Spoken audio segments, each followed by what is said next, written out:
Hello friends, welcome to my law channel Vinayaka law studies. कैसे हैं आप सब? आई होप आप सब अच्छे ही होंगे और आपकी स्टडी भी अच्छी चल रही होगी। आपकी एआईबी की प्रिपरेशन अच्छी ही चल रही होगी। कल हमारी कोई क्लास नहीं थी किसी वजह की से, बट आज हम अपने आगे के क्वेश्चन करने वाले हैं। हमने 44 तक अपने क्वेश्चन कर लिए थे और आज हम अपने स्टार्ट करने वाले हैं 45 से। चलिए बिना टाइम खराब करे हम अपना स्टार्ट कर लेते हैं। ओके, चलिए हम अपना क्वेश्चन 45 से आज देख लेते हैं। हमारा क्वेश्चन 45 क्या कहता है? विच of the following is incorrect statement in the light of Indian Evidence act. भारतीय साक्ष्य अधिनियम 1872 के आलोक में निम्नलिखित में से कौन सा कथन गलत है? इसके ऑप्शन देख लीजिए। Option A, confession always go against a person making it. Option B, admission are conclusive as to the matter admitted. Option C, admission may operate as an estoppel. Option D, confession is statement written or oral which is direct admission of suit. Hindi में देख लीजिए। संस्वीकृति हमेशा करने वाले व्यक्ति के खिलाफ की जाती है। ऑप्शन बी, स्वीकार किए गए मामलों के संबंध में स्वीकृति निर्णायक है। ऑप्शन सी, स्वीकृति एक विबंध के रूप में कार्य कर सकते हैं। ऑप्शन डी, स्वीकृति लिखित या मौखिक बयान है जो मुकदमे की प्रत्यक्ष स्वीकृति है। बताइए इसका राइट आंसर हमारा क्या रहेगा 45 का? हमारा 45 का राइट आंसर है, आंसर हमारा होगा option B, admission are conclusive as to the matter admitted. Next आ जाते हैं हम अपने क्वेश्चन नंबर 46 पे। देख लीजिए। Which of the following section of Indian Evidence Act 1872 is an exception to the hearsay rule. भारतीय साक्ष्य अधिनियम 1872 की निम्नलिखित में से कौन सी धारा अनुश्रुति नियम का अपवाद है? ऑप्शन देख लेते हैं। Option A, section 32(1). Option B, section 32(2). Option C, section 32(3) and option D, section 32(5). बताइएगा इसका राइट आंसर हमारा क्या रहेगा और इसे कंपेयर भी कीजिए। इसे कंपेयर कीजिएगा हमारे भारतीय साक्ष्य अधिनियम यानी बीएसए के साथ कंपेयर कीजिए कि अब बीएसए में इसका कौन सा सेक्शन है। उससे आपकी क्या होगी, कंपेरेटिव स्टडी रहेगी और आपको दोनों ही सेक्शन लर्न भी हो जाएंगे। बताइए इसका राइट आंसर हमारा क्या है? इसका हमारा राइट आंसर है ऑप्शन ए, सेक्शन 32(1). अगर बीएसए में देखें तो बीएसए में हमारा सेक्शन 26 रहेगा। नेक्स्ट आ जाते हैं हम अपने क्वेश्चन नंबर 47 पे। Which of the following is not a recognised alternate dispute resolution mechanism under the Code of Civil Procedure 1908। निम्नलिखित में से कौन सा दीवानी प्रक्रिया संहिता 1908 के तहत एक मान्यता प्राप्त विकल्प विवाद समाधान तंत्र नहीं है? ऑप्शन देख लेते हैं। Option A, arbitration. Option B, conciliation. Option C, Lok Adalat and option D, negotiation. मध्यस्थता। ऑप्शन बी, सुलह। Option C, Lok Adalat and option D, बातचीत। बताइए इसका हमारा राइट आंसर क्या रहेगा? यह हमारा सीपीसी से है क्वेश्चन। बताइए इसका हमारा राइट आंसर रहेगा ऑप्शन डी, नेगोशिएशन। ठीक है, नेक्स्ट आ जाते हैं हम अपने क्वेश्चन नंबर 48 पे। Which of the following is incorrect statement with respect of Lok अदालत। लोक अदालत के संबंध में निम्नलिखित में से कौन सा कथन गलत है? Option A, no court fee is required in Lok Adalat. Option B, Lok Adalat can deal with all civil and criminal matter. Option C, award of Lok Adalat is a deemed decree. Option D, no appeal against the award of Lok Adalat is allowed. Option है, हिंदी में देख लीजिए, लोक अदालत में किसी न्यायालय शुल्क की आवश्यकता नहीं होती। ऑप्शन बी, लोक अदालत सभी दीवानी और आपराधिक फौजदारी मामलों में निपट सकती है। दीवानी का मतलब यहाँ पे सिविल केस से है। ऑप्शन सी, लोक अदालत का अधिनिर्णय एक मान्य डिक्री है। एंड ऑप्शन डी, लोक अदालत के फैसले के खिलाफ अपील की अनुमति नहीं है। बताइएगा हमारा राइट आंसर इसका क्या रहेगा 48 का। 48 का हमारा राइट आंसर रहेगा हमारा option B, Lok Adalat can deal with all civil and criminal matter. ठीक है, नेक्स्ट आ जाते हैं हम अपने क्वेश्चन नंबर 49 पे। Which of the following is incorrect with respect to arbitration agreement as per the Arbitration and Conciliation Act 1996? मध्यस्थता और सुलह अधिनियम 1996 के अनुसार मध्यस्थता करार के संबंध में निम्नलिखित में से कौन सा गलत है। ऑप्शन देख लेते हैं इसके। ऑप्शन ए, आर्बिट्रेशन एग्रीमेंट में be written as well as oral. Option B, arbitration agreement may be in the form of a separate agreement. Option C, arbitration agreement may be in the form of an arbitration clause in a correct contract. And option D, arbitration agreement may be for all or certain dispute which may arise between the parties. Hindi में देख लीजिए। Option ए, मध्यस्थता करार लिखित के साथ साथ मौखिक भी हो सकता है। ऑप्शन बी, मध्यस्थता करार एक अलग समझौते के रूप में हो सकता है। ऑप्शन सी, मध्यस्थता करार एक अनुबंध में मध्यस्थता खंड के रूप में हो सकता है। और ऑप्शन डी, मध्यस्थता करार उन सभी कुछ विवादों के लिए हो सकता है जो पक्षकार के बीच उत्पन्न हो सकते हैं। बताइएगा हमारा 49 का हमारा राइट आंसर क्या रहेगा। इसके आप आंसर प्लीज़ कमेंट में ज़रूर दीजिए, उससे ही आपकी प्रैक्टिस होगी और मुझे भी पता लगेगा आपकी प्रिपरेशन कितनी चल रही है और आपके कितने आंसर सही हो रहे हैं। प्लीज़ ये भी आप कमेंट करके ज़रूर बताइएगा। इसका राइट आंसर देख लेते हैं। इसका हमारा राइट आंसर होगा ऑप्शन ए, आर्बिट्रेशन एग्रीमेंट में be written as well as oral. Next आ जाते हैं क्वेश्चन नंबर 50। नेक्स्ट आ जाते हैं हम अपना question number 50। In which of the following circumstances as an arbitrator may not be challenged as per the Arbitration and Conciliation Act 1996? मध्यस्थता और सुलह अधिनियम 1996 के अनुसार निम्नलिखित में से किस परिस्थिति में मध्यस्थ को चुनौती नहीं दी जा सकती। ऑप्शन देख लीजिए। Option A, when a justifiable doubt as to his independence arise. Option B, when a justifiable doubt as to his impartiality arise. Option C, when he possesses the qualification agreed by the party. And option D, when he become ineligible as per the 7th schedule of the act. Hindi में देख लीजिए। Option ए, जब उसकी स्वतंत्रता के बारे में उचित संदेह उत्पन्न होता हो।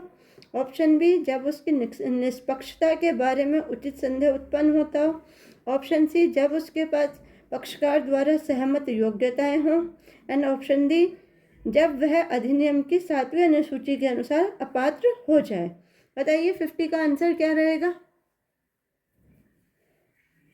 जल्दी बताएं। 50 का राइट आंसर हमारा ऑप्शन सी रहेगा, when he process the qualification agreed by the party. Next आ जाते हैं हम अपने क्वेश्चन नंबर 51 पे। व्हेन में 2 person be said to be related to each other by half blood is accordance with the Hindu Marriage Act. हिंदू विवाह अधिनियम 1955 के अनुसार कब दो व्यक्ति एक दूसरे को सौतेला रिश्तेदार कहा जा सकता है। ये हिंदू मैरिज एक्ट का बेटा बहुत इंपॉर्टेंट क्वेश्चन है और ये मोस्टली आता भी है, इसलिए प्लीज़ इसको थोड़ा ध्यान से पढ़िए क्योंकि इसमें कंफ्यूजन अधिकतर बच्चों को रहता है और जिसकी वजह से इसका आंसर गलत हो जाता है। कंफ्यूजन क्या होता है वो मैं आपको आगे आपके आंसर के बाद पता लग जाएगा। चलिए इसके हम अपने ऑप्शन देख लेते हैं। When they are descendant from a common annexed by the same wife, when they are descendant from a common annexed by different wives. Option C, when they are descendant from a common ancestors by different husband, and when they option D, when they are not descendant from a common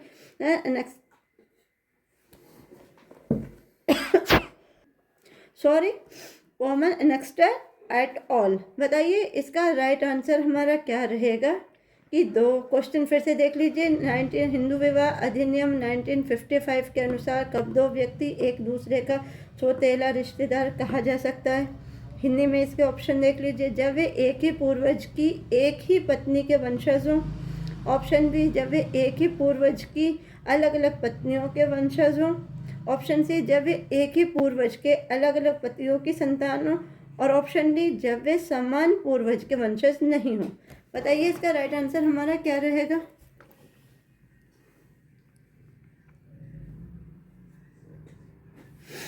इसका हमारा right answer होगा option C, जब वे एक ही पूर्वज के अलग अलग पतियों की संतान हो। देखिए बेटा, अब मैं आपको इसमें ना एक बहुत ज़रूरी चीज़ बता देती हूँ। इस क्वेश्चन के लिए मैं आपको एक चीज़ बता देती हूँ। आप इसमें एक वर्ड देखा है आपने, हाफ ब्लड। इससे रिलेटेड इसमें दो वर्ड्स और होते हैं, यूटेरिन ब्लड एंड फुल ब्लड। अब इन तीनों को हम समझ लेते हैं, ये क्या होते हैं। देखिए, फुल ब्लड वो होता है जिनके जो फादर मदर एक ही होता है, मतलब कि ओरिजिनल मदर फादर होते हैं, यानी बायोलॉजिकल फादर मदर सेम होते हैं, वो फुल ब्लड होता है। हाफ ब्लड में क्या होता है, हाफ ब्लड में फादर एक होगा, मदर अलग होती हैं, यानी फादर तो एक ही है पर मदर्स अलग है। और बचता है हमारे पास तीसरी पार्ट होता है इसका, यूटेरिन ब्लड। उसमें मदर एक होती है बट फादर अलग होते हैं। तो इन तीनों चीज़ों को प्लीज़ ध्यान रखिएगा, क्योंकि इस क्वेश्चन से रिलेटेड इनमें से कुछ भी आ सकता है, इसीलिए मैंने आपको इसके बारे में पूरा बता दिया है। आप इसको थोड़ा सा ध्यान रखें। नेक्स्ट देख लेते हैं, हम अपना नेक्स्ट क्वेश्चन पे आ जाते हैं। ठीक है, चल बेटा, इस क्वेश्चन में एक प्रॉब्लम है कि इसके जो ऑप्शन हैं वो गलत दिए गए हैं, क्योंकि इसमें जो हाफ ब्लड होता है, हाफ ब्लड का मीन्स क्या होता है कि जिसमें फादर एक होता है और मदर्स अलग होती हैं। ठीक है, इसमें ये ऑप्शन नहीं दिया हुआ है, इसलिए ये क्वेश्चन उस टाइम भी डिलीट हो गया था। बट आप इसका आंसर इसको हटा दीजिए। इसका आंसर आप अपने माइंड में रखिए कि हाफ ब्लड में क्या होता है कि फादर सेम होता है और मदर्स डिफरेंट होती हैं। ठीक है, नेक्स्ट आ जाते हैं हम अपने क्वेश्चन नंबर 52 पे। मैंने आपको 51 की टोटल जितनी भी जानकारी थी वो आपको बता दी थी, पर मुझे इसके आंसर में अब भी कन्फ्यूज़न है। देखिए, या तो इसका आंसर हमारा बी रहेगा, या मैं आपको देख के नेक्स्ट वीडियो में बता दूंगी, क्योंकि एक मुझे लगता है या तो ये क्वेश्चन डिलीट हुआ है, और अगर अकॉर्डिंग टू इस क्वेश्चन देखें तो आंसर बी ही रहना चाहिए। फिर भी मैं आपको नेक्स्ट वीडियो में कंफर्म बता दूंगी कि इसका आंसर क्या था। अब हम आ जाते हैं अपने क्वेश्चन नंबर 52 पे। देख लेते हैं question number 52। Which of the following is generally not considered as a valid condition for a Hindu marriage as per the Hindu Marriage Act 1955? Option, Hindu विवाह अधिनियम 1955 के अनुसार निम्नलिखित में से किसे आमतौर पर हिंदू विवाह के लिए वैध शर्त नहीं माना जाता। ऑप्शन देख लेते हैं। A, the party should not have a spouse living at the time of the marriage. Option B, the party should be within the degree of prohibited relationship. Option C, the party should not be subpoenas of each others. Option D, the party should not be suffering from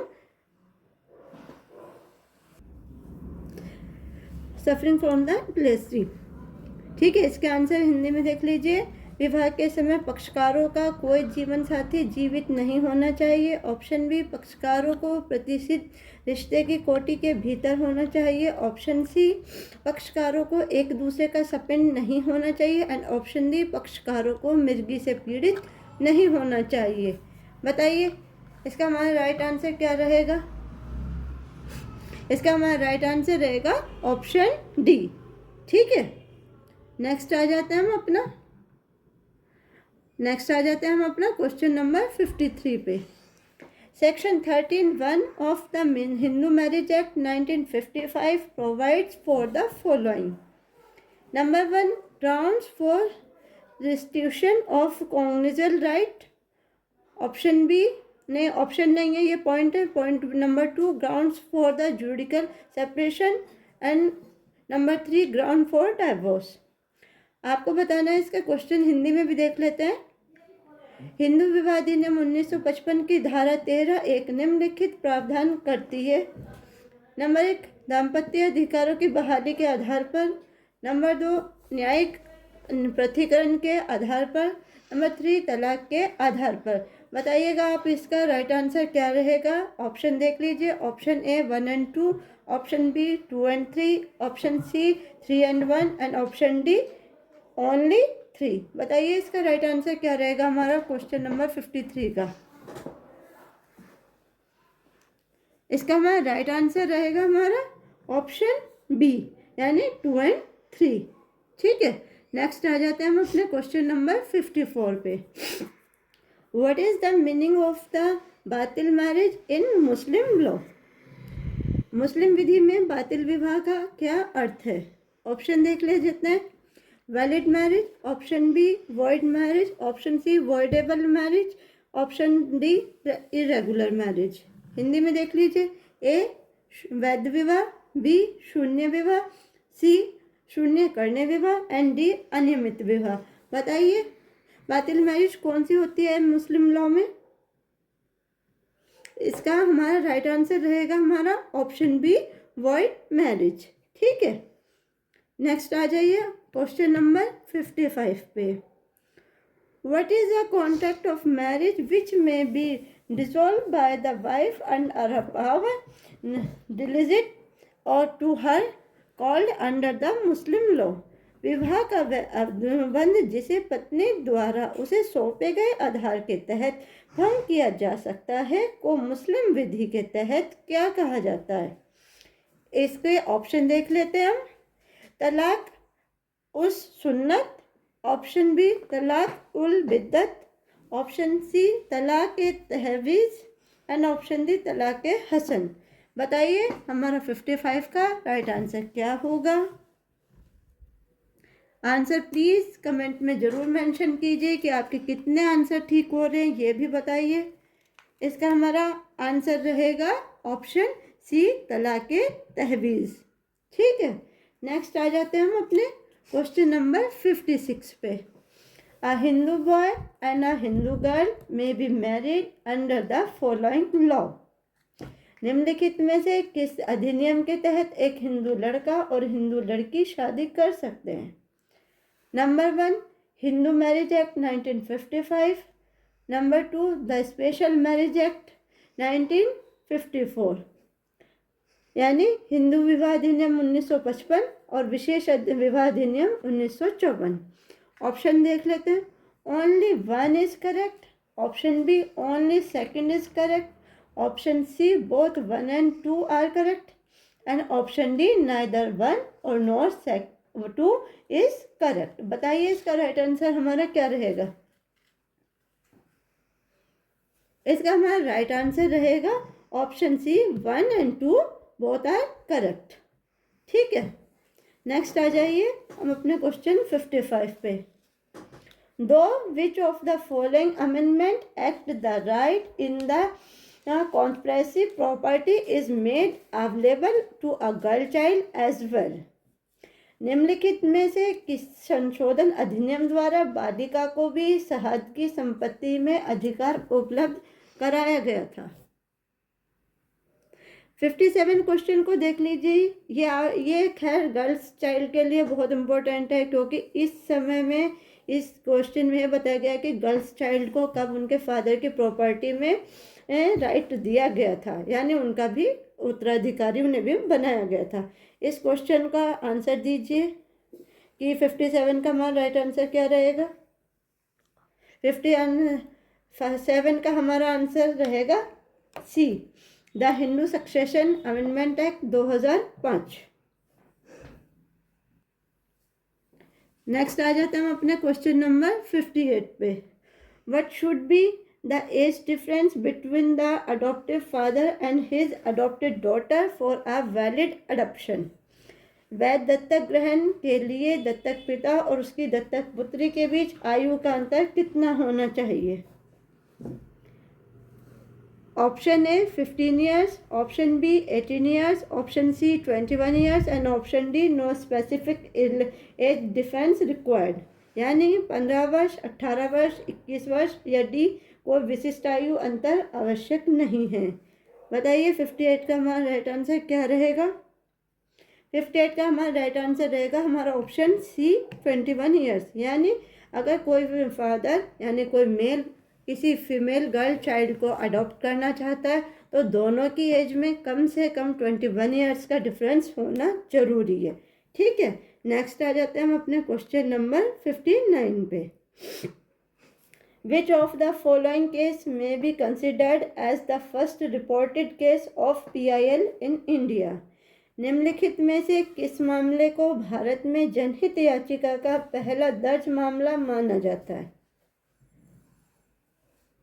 option A SP Gupta बनाम भारत संघ, option B Hussain Ara खातून बनाम बिहार राज्य, option C MC Mehta बनाम भारत संघ and option D Kalyaneshwari बनाम भारत संघ। English में भी देख लीजिए इसको, इस बार उल्टा हो गया। Option A SP Gupta versus Union of India, option B Hussain Ara Khatoon versus State of Bihar, option C MC Mehta versus Union of India and option D Kalyaneshwari versus Union of India. बताइए इसका राइट आंसर हमारा क्या रहेगा कि वह कौन सा मामला था जिसको आज भी कहा जाता है कि ये PIL के लिए फर्स्ट रहा है, यानी जिसके लिए पहली PIL दाखिल की गई थी। इसका हमारा ऑप्शन रहेगा ऑप्शन बी हुसैन आरा खातून बनाम बिहार राज्य, जो एक बहुत इम्पोर्टेंट केस लॉ है। इसे ये क्वेश्चन सिर्फ AIB के लिए नहीं जुडिशरी के लिए भी इम्पोर्टेंट है, थोड़ा सा ध्यान दीजिए। नेक्स्ट आ जाते हैं हम अपना लास्ट क्वेश्चन पे, जो आज का हमारा लास्ट क्वेश्चन रहेगा, यानी हमारा question number 60। Who among the following is considered as the father of PIL in India? अभी हमने पहले जो क्वेश्चन पढ़ा था उसमें केस का नाम था, अब हमें यहाँ पे ये बताना है कि PIL के जनक यानी फादर ऑफ PIL कौन थे। चलिए इसके ऑप्शन देख लीजिए। Option A justice SR Das, option B justice VR Krishna Iyer, option C justice PN Bhagwati and option D justice HR Khanna. बताइए इसका हमारा राइट आंसर क्या रहेगा? बहुत इम्पोर्टेंट क्वेश्चन है, दोनों ही 59 और 60 इम्पोर्टेंट क्वेश्चन है। ये आपके AIB के साथ साथ जुडिशरी के लिए भी हैं, तो आप प्लीज़ इन्हें ध्यान रखें। इसका हमारा राइट आंसर रहेगा हमारा ऑप्शन सी यानी जस्टिस PN भगवती। ठीक है, तो आज बेटा हमने अपने क्वेश्चन नंबर 60 तक कर लिए। आज हमने हमारे 60 क्वेश्चन कंप्लीट कर लिए हैं।